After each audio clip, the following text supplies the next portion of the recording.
Minsan, inaano ko rin yung sarili ko nga, you have to give yourself a break. Kasi nga, baka ma-exhaust ako rin sobra. Hi everyone! Welcome back to our Vlogmas. And this is another special episode. Araw-araw espesyal dahil espesyal yung mga guest natin.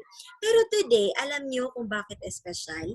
Kasi yung guest natin ay isang Ilongga. Walang iba kundi si Mommy Kacee. Hi, Mommy Kacee! Hi, Mami Ara! Diba? It's nice to finally meet you Yes, virtually. ako rin. Oo, on cam na talaga. Like, tapos na yung mga chikahan natin over Instagram, Viber. Ngayon, nag-uusap na talaga tayo and it really excites me. O, kita mo naman, bagong video talaga tayong dalawa. Correct. Ayan. Mommy Kacee, I'm so excited. How do you empower moms through your branding and niche? Actually, Mami Ara, thank you for that wonderful question. Parang okay, candidate number 1 ako. So, usually, before I empower others, I always see to it that I am empowered myself too.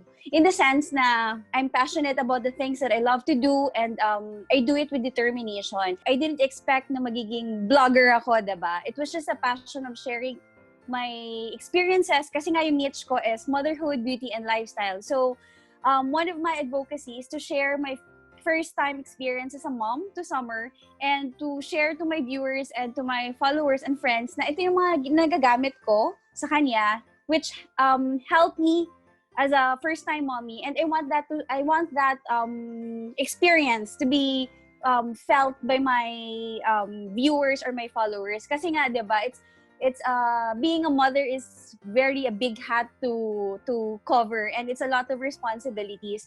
So parang to make other people na like first time mommies or those who are pregnant na to have their journey a little smoother, I share my experiences through that. And I feel that I empower them by giving them the insights or the mom hacks that I discovered myself as a first time mommy. Yun. So, yun diba? yun. Ang ganda ng sagot mo, Mami. Oo nga, diba? Nagsimula yan sa, sige, para may para may katuwaan lang. Oo. What is one learning experience that you had as a child made much impact on you na gusto mo rin na ituro kay Summer? Well, actually, Mommy Ara, gusto ko rin i-open sa lahat na I was raised by a single mother. My father died when I was 3 years old. So one of the things that my mom inculcated to me is the value of being independent and being responsible enough to do the things on your own.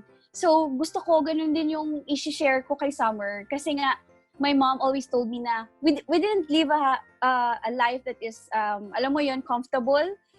We had a hard life kasi nga si mom ko lang nagpalaki sa akin and 3 kami. So all of us were taught na you have to overcome the challenges on your own with the help of with yourself. That's why gusto ko rin ipa-emphasize kay Summer na dapat siya mismo maging independent, maging responsible, not to be dependent on other people. Dapat sa sarili mo talaga. You have to believe in yourself and be passionate about yourself. Because yung si Mommy, yung mama ko namatay siya nung 20 years old pa lang ako, Mommy Ara. So parang the responsibility of taking good care of my younger sister was given to me. That's why I really fought hard to be able to survive in our situation before. And good thing, sabi nga ng mama ko, basta passionate ka lang and hardworking ka, ma-reach mo talaga yung success sa life mo. So yun, gusto ko maging independent si Summer katulad ng mama niya. Kasi para din yun sa kanya, diba? That's very true. You are an independent and an alpha female, yung tinatawag nila na alpha female, 'di ba? Yan yung nakikita ko na personality mo, pero hindi ka intimidating na alpha female. Salamat, Gusto ko malaman mo 'yan. Yes, thank kasi you. napaka-friendly mo. Lahat as in Ms Congeniality, ikaw na talaga. Kaya dahil sa iyo nabuo ang super mamas. So, 'di ba? So, congratulations and thank you for including me there. Next naman. Thank you, Mama. Ayan. Thank you. Thank you din. Huwag kang masyadong mag-thank you. Ano ka ba? Siyempre, Eto. dapat, Vismin represent tayo. Hindi pwede mawala ang Vismin sa group natin, di ba? Yes, di ba? Eto, Mommy Case. As a mom, name top 3 things that you love using for summer. You can name brands kung gusto mo. Okay.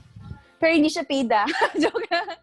So, actually, si Summer kasi was born with a very sensitive skin, Mami. Trusted talaga namin is Cetaphil Adpro Derma. Ito yung sa sensitive skin niya. Kasi sobrang dami niyang red rashes dito. So, sabi ni doctor, you have to use it for her sensitive skin.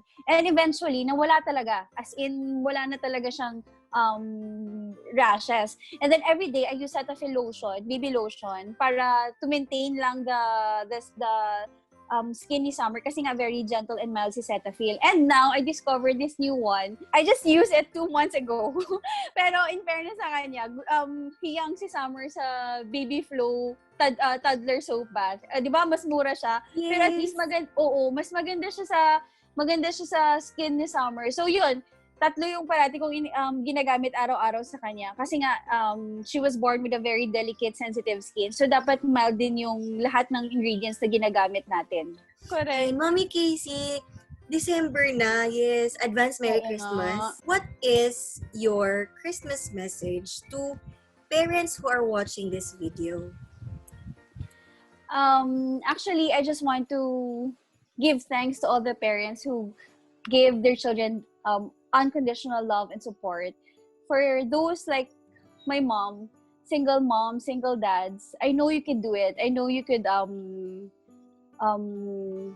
raise a wonderful child. So sa lahat ng mga parents, you're doing a great job. It's I know how hard it is for us parents to raise a child that will grow to become a better person. So, yung payo ko lang sa inyo, be passionate, be hardworking, and always believe in yourself. Believe that you could do a lot of greater things. You could do a lot of change and impact other people, especially for those na starting pa lang like us before, na mommy bloggers.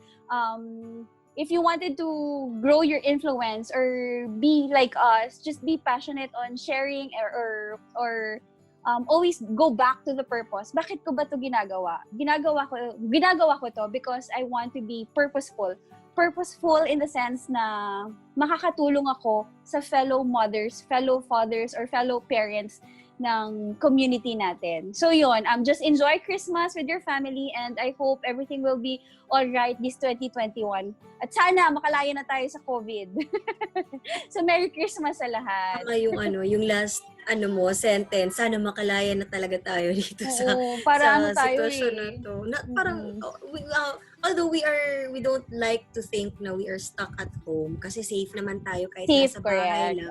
But then may mga talaga like personal interaction with friends, 'di ba? Yes. Yun yung we need that, 'Di ba usually pag stress tayo sa work, stress sa bahay, we go out and meet our friends para at least, 'di ba, we can express our thoughts, vent out kung ano yung mga problema natin, and then yun, chill lang. Ngayon, virtual. Virtual na lahat. Hi, mommies and daddies. Please do follow me at my Instagram and TikTok at Mommy Kacee. Sorry. And I also have my YouTube and Facebook account at Mommy Kacee and Baby Summer to get to know more about me and Summer and all the things that I'm doing in my life. So please do follow and subscribe me. Thank you again, Mommy Ara. Mommy Kacee, maraming salamat sa iyo at you are really an inspiration to all moms. Yung isa sa mga hinahangaan ko talaga sa iyo is yung dedication mo at yung pagiging friendly mo, 'di ba? Thank you. Sinasabi ko nga sa sarili ko, paano minamanage ni Mommy Kacee yung time niya? Like, minsan, inaano ko rin yung sarili ko nga, you have to give yourself a break. Kasi nga, baka ma-exhaust ako rin sobra. So, especially now na from work, mag-shoot ako, tapos yun. So, para lang, siguro, like yung sinabi ko sa'yo, Mami Ara, siguro because I'm passionate about helping other moms and helping other people, siguro it comes naturally. Mag-share ng blessings ko. Mommy Kacee, thank you so much, Mommy Kacee. Thank you, Mami Ara. Isang Ilongga line muna. Palanggata ka mo. Char! Hey! Thank you so much, Mommy Kacee. And para sa mga mommies and daddies na nanonood nito, if you have questions about Mommy Kacee, please don't hesitate to comment below. Also, don't forget to follow Mommy Kacee sa kanyang mga social media accounts. Until our next Yes. episodes, bye! Bye! Thank you!